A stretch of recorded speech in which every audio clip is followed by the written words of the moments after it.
Il était une fois un royaume lointain où vivait un prince. Le prince était en âge de se marier, mais malheureusement, il ne trouvait nulle part la princesse de son cœur.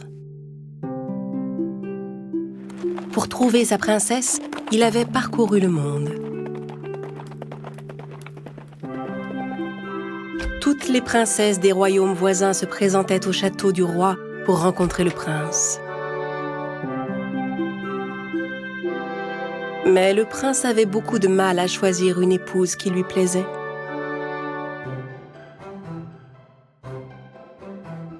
Le roi tenait à ce que son fils épouse une vraie princesse. Mais après avoir cherché en vain pendant des années, le jeune homme désespérait de trouver la princesse qui lui conviendrait. Triste et découragé, le prince continuait de vivre sa vie, sans cesse perdu dans ses pensées. Le roi et la reine étaient très affectés par l'état de leur fils. Un soir qu'il était, comme à son habitude, perdu dans ses tristes pensées, une tempête éclata dehors. Les éclairs déchiraient le ciel et le bruit du tonnerre résonnait dans tout le château. Le prince, qui avait du mal à dormir, regardait la pluie tomber par sa fenêtre, tout en continuant de penser tristement à la princesse qu'il espérait trouver un jour. Malgré le bruit de l'orage qui emplissait le château, une servante entendit frapper à la porte. Elle alla ouvrir et découvrit une jeune fille qui grelottait devant elle, trempée par la pluie.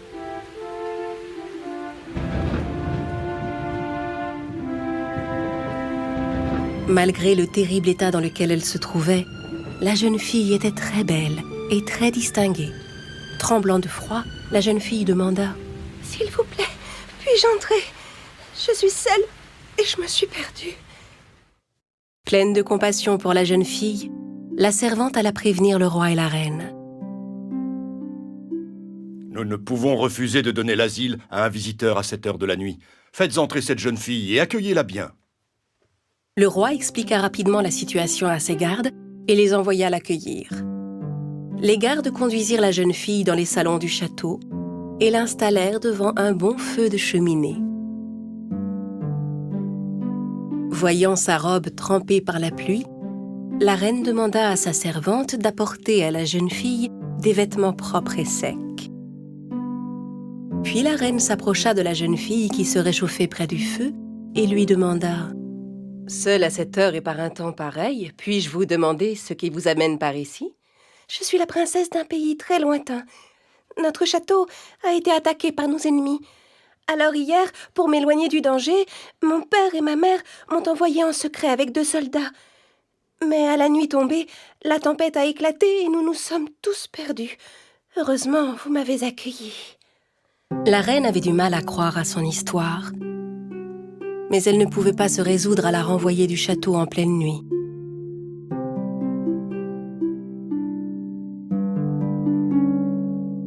Le prince était curieux de savoir qui était cette mystérieuse jeune fille. Il avait hâte de la rencontrer. La jeune fille avait mis la robe que la reine lui avait donnée, ses cheveux avaient séché, et elle se sentait maintenant beaucoup plus à son aise. Elle était plus belle et plus élégante que jamais. Quand le prince entra dans la pièce, il fut émerveillé par la beauté et la grâce de cette jeune fille. Mais il voulait tout de même être sûr qu'elle était réellement une princesse. La reine dit à son fils qu'elle allait prendre ses dispositions pour s'assurer qu'il s'agissait d'une vraie princesse. « Crois-moi, si c'est une vraie princesse, nous le découvrirons demain matin. » Le prince et la princesse bavardèrent tard dans la nuit. Le prince était charmé par la jeune fille et voulait faire plus ample connaissance avec elle. La reine fit préparer une chambre pour la jeune fille. Elle plaça un petit poids sous le lit et le fit recouvrir de 7 matelas. La jeune fille s'endormit dans cet étrange lit qu'on lui avait préparé.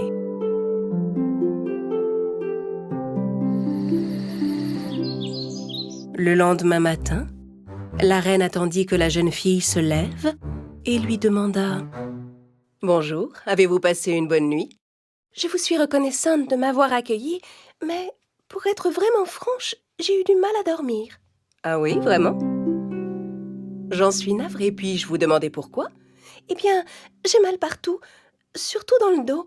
C'est comme si j'avais dormi toute la nuit sur un tout petit caillou. C'était exactement la réponse que la reine attendait. Elle savait que seule une vraie princesse pouvait sentir un tel inconfort dans un lit couvert de 7 matelas. Elle alla voir le prince et lui expliqua ce qui s'était passé. Quand il entendit son récit et eut la confirmation qu'il s'agissait d'une vraie princesse, le prince ne put contenir sa joie. Il annonça à son père qu'il désirait épouser la jeune fille et le roi lui donna immédiatement son consentement. Le prince proposa à la princesse de rester au château quelques jours de plus, le temps que le conflit soit réglé dans son royaume. Et pendant ce temps, il envoya ses troupes pour aider l'armée de la princesse. Peu après, le prince demanda à la princesse en mariage. « Voulez-vous m'épouser, ma princesse ?» Avec joie. Fou de joie, le prince épousa enfin la princesse de son cœur.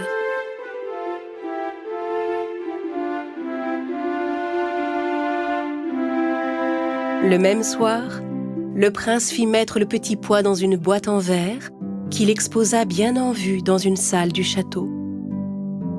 Des années durant, le petit pois attira les visites de ceux qui croyaient au véritable amour.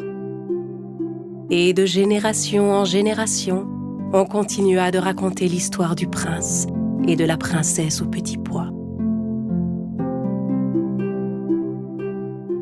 La princesse rose et l'oiseau d'or. Dans un pays lointain vivait une princesse aux longs cheveux rouges.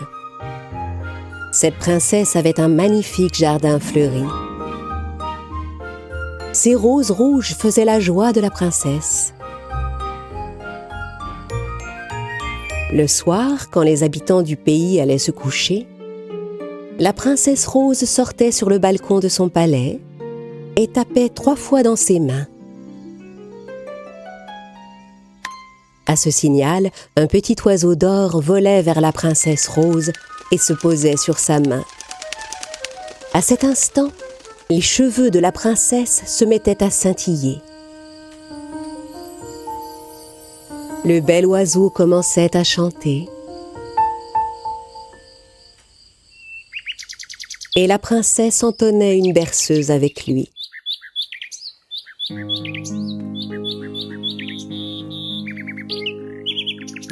Fermez bien. Tous ceux qui entendaient la jolie berceuse de la princesse fermaient doucement les yeux et s'endormaient tranquillement. Que des rêves merveilleux nous bercent Je vous souhaite une bonne nuit à tous. Faites de beaux rêves, habitants de mon pays. Grâce à la princesse rose, les nuits dans ce pays étaient douces et paisibles.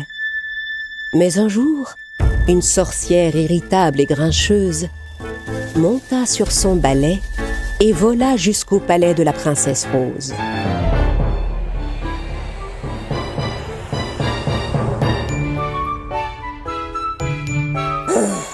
Je ne supporte plus d'entendre cette princesse chanter chaque soir. Ça suffit, j'en ai assez. La sorcière acariâtre décida de jeter un sort à la princesse.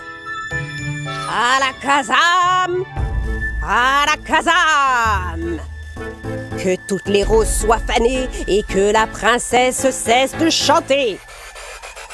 Tout à coup, les cheveux de la princesse devinrent aussi noirs que du charbon. Qu'est-ce qui est arrivé à mes cheveux? Ils sont devenus tout noirs. Et c'est l'heure de se coucher. La princesse aux cheveux noirs sortit sur son balcon pour chanter une berceuse aux habitants. Elle tapa 3 fois dans ses mains. Et l'oiseau d'or arriva et se posa sur sa main. Les cheveux noirs de la princesse rose se mirent à scintiller. La princesse se demandait toujours pourquoi ses cheveux avaient changé de couleur, mais elle chanta sa berceuse avec l'oiseau. Fermez bien vos yeux. Et tout le pays plongea dans un profond sommeil. Mais au lieu de faire de jolis rêves, les habitants firent de terribles cauchemars. Les enfants se réveillaient même en pleurant. Maman!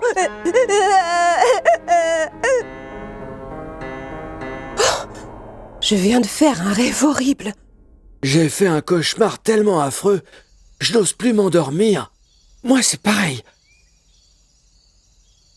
Le lendemain soir, la princesse Rose, ayant appris que les gens avaient fait des cauchemars, retourna sur son balcon et appela le petit oiseau d'or. Mon cher oiseau, les habitants sont épuisés de faire tant de cauchemars. Aide-moi à leur faire de jolis rêves cette nuit, je ne sais pas comment faire. Il faut que les roses fassent sourire tes cheveux. Il faut que les roses fassent sourire tes cheveux.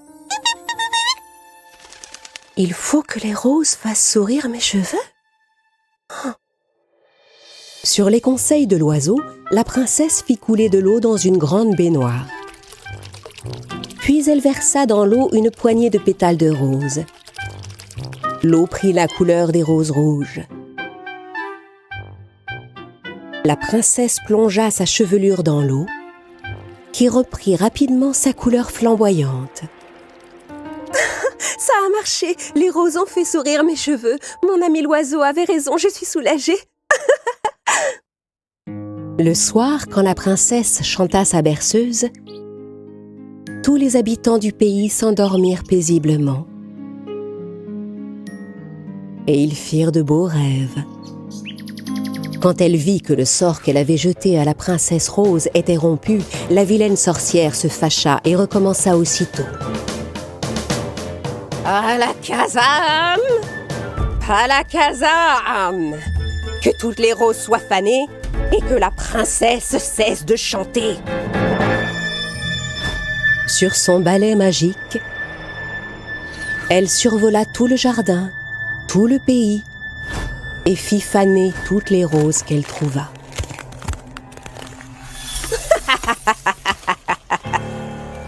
En voyant que ses cheveux étaient redevenus noirs, la princesse Rose était désespérée.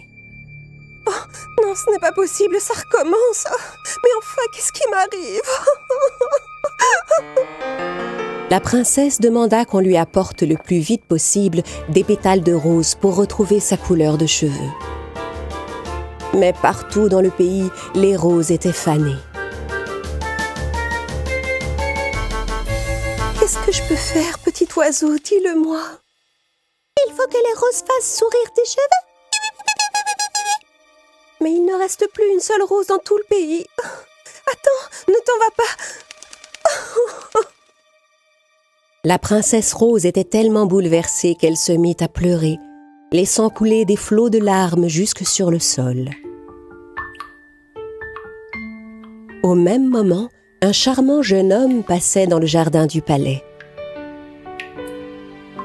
Quand il vit les larmes tomber sur le sol, il sortit une petite boîte de sa poche. La boîte contenait un fin cheveu rouge. Le jeune homme déposa le cheveu sur la flaque formée par les larmes. Soudain, le cheveu se transforma en une belle rose rouge scintillante. Le jeune homme cueillit la rose et alla trouver la princesse.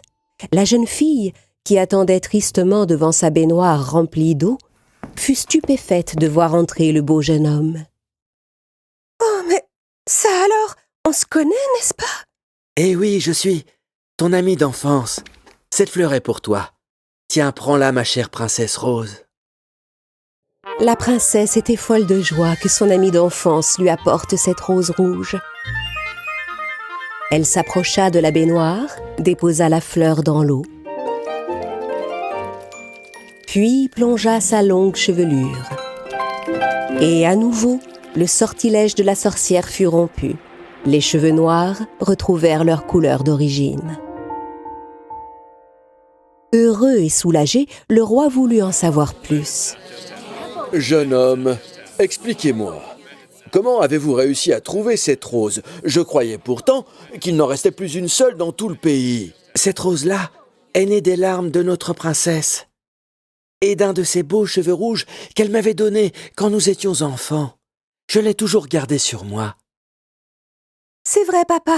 Regarde, moi aussi j'ai toujours gardé le cheveu qu'il m'avait donné ce jour-là. Le roi était impressionné par la fidélité des sentiments de la princesse et du jeune homme. Ainsi, la princesse Rose et le beau jeune homme, son ami d'enfance, se marièrent le lendemain.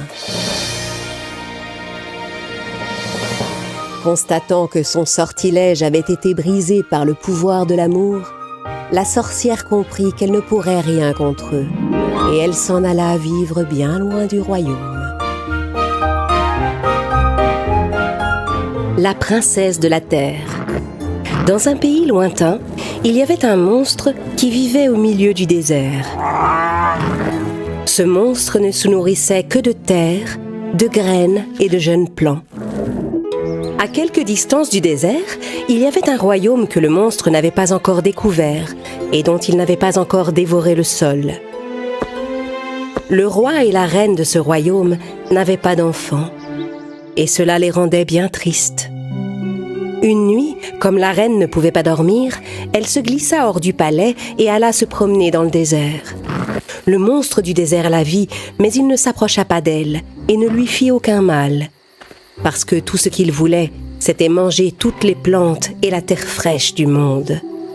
Soudain, une étoile traversa le ciel en laissant une trace verte derrière elle. En voyant l'étoile filante, la reine fit un vœu. « Oh, je voudrais tant avoir un enfant, une petite fille que je pourrais dorloter et élever avec amour. » À cet instant, une fée apparut devant la reine. « Oh, mais vous êtes une fée des étoiles, n'est-ce pas?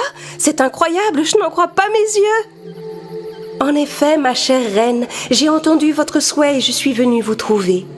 Si vous voulez avoir un enfant, promenez-vous dans ce désert pendant 7 jours et 7 nuits, et la magie des étoiles fera son œuvre. »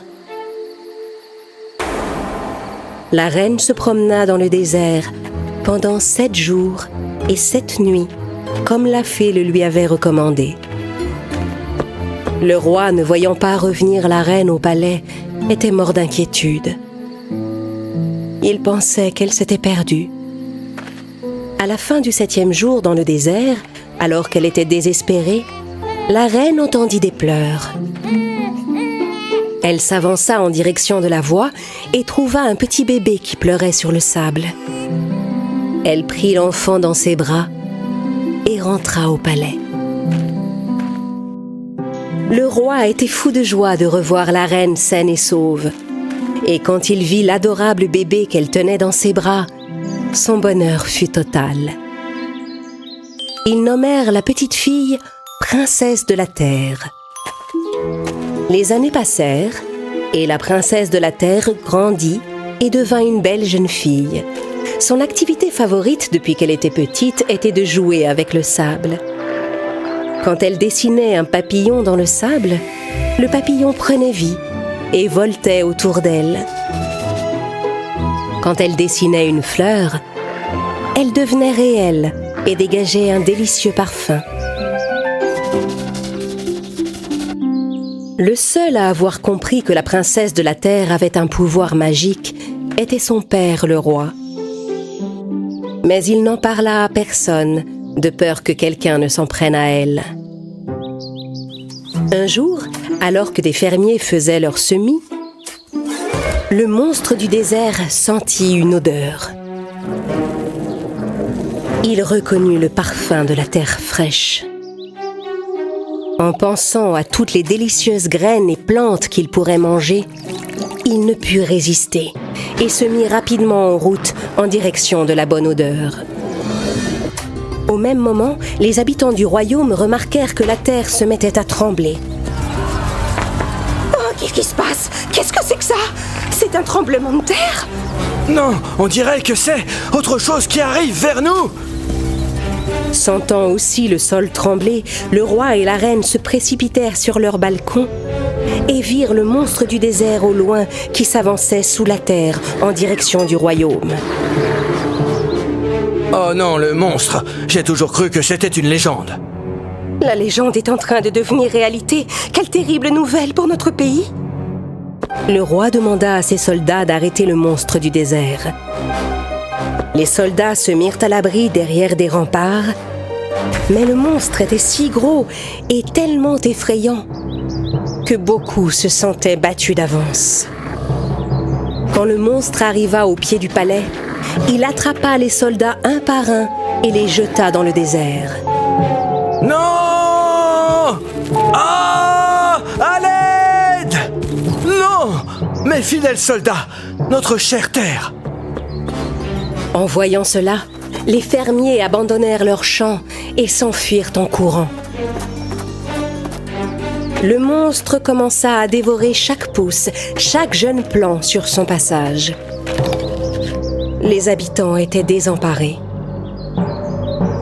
Le roi se précipita hors du palais et la princesse de la terre en profita pour le suivre.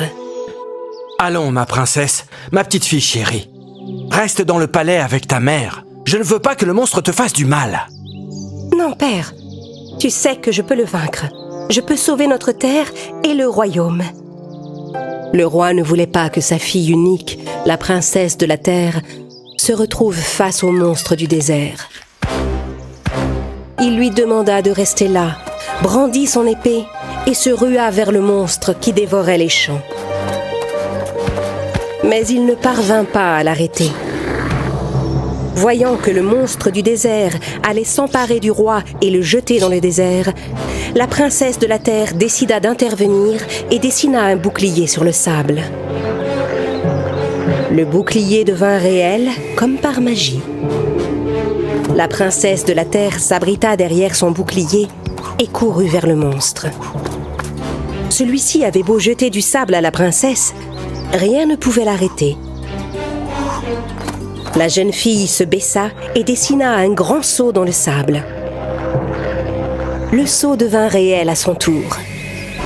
Grâce à ses pouvoirs magiques, la princesse souleva le seau et le lança sur la tête du monstre. La tête de la vilaine bête se retrouva coincée. Le monstre ne pouvait plus dévorer les cultures du pays. Ensuite, la princesse de la terre se concentra de toutes ses forces et commença à créer un tourbillon de sable. La tornade devint si puissante qu'elle emporta le monstre loin du royaume. Les habitants qui avaient tout vu étaient heureux et reconnaissants. La princesse de la terre était épuisée après un tel combat. Son père, le roi, accourut vers elle. Ma fille, tu as sauvé nos terres, notre royaume, nos vies à tous. Bravo, princesse! À partir de ce jour, la princesse de la terre continua de veiller sur les terres du royaume et de protéger les cultures. Car elle savait mieux que personne que la terre est la base de la vie.